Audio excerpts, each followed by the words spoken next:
So just on the next generation, did you reach out to Gary Barlow and Ricky Wilson, and how did you pick those two? Well, whenever I've been asked about how did you pick, and you name somebody who's just highly regarded in their field, I think, well, hold on.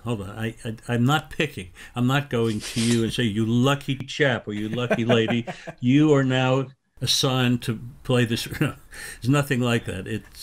I just always feel fortunate when I've been able to attract somebody to work with me on, particularly on these sort of projects. I had just been fortunate to get Jason Donovan to agree to tour with us in the War of the Worlds, one of our earlier arena tours, and we got on really well. He's such an easy guy to work with and to befriend. And we were sitting around, I think, after doing a session or just talking about the project, the touring. He said, a friend of mine is a fan of the War of the Worlds. I said, oh, gosh, that's really nice to hear. He said, yeah, he's in a band, and, you might be interested in meeting him. I said, oh, he's in a band, right.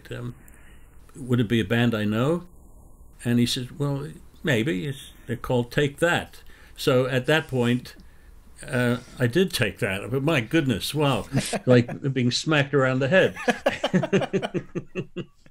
and it was Gary, and he had asked Jason if I would sign a double CD of the original double He album. wanted an autograph from you. Yeah, and Wow. I'm thinking as I'm signing it, what's going on here? I'm writing an autograph for Gary Barlow.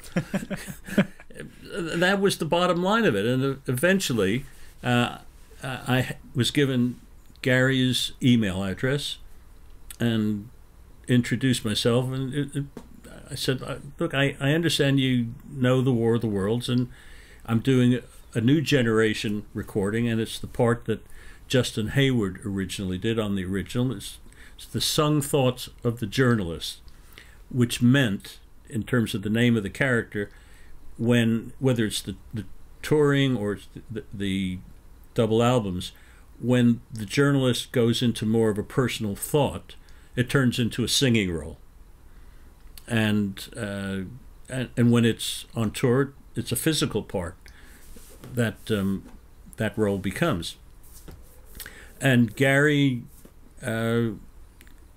took 10 minutes maybe to respond.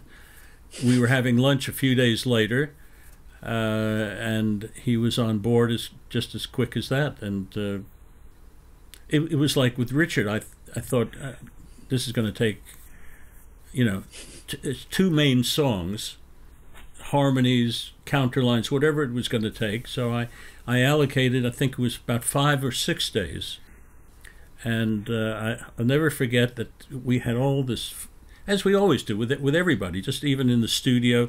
But we always have, some snacks and drinks and things that we ask if somebody likes anything particular to eat or to drink.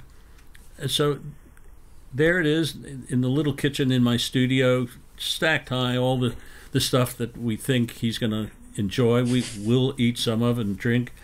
And he comes in with like a little box of pre-made food. I had a packed lunch. We were done in about 2 days or less. I don't even think we finished the second day. And again, I couldn't believe it. He's so good. He's so professional.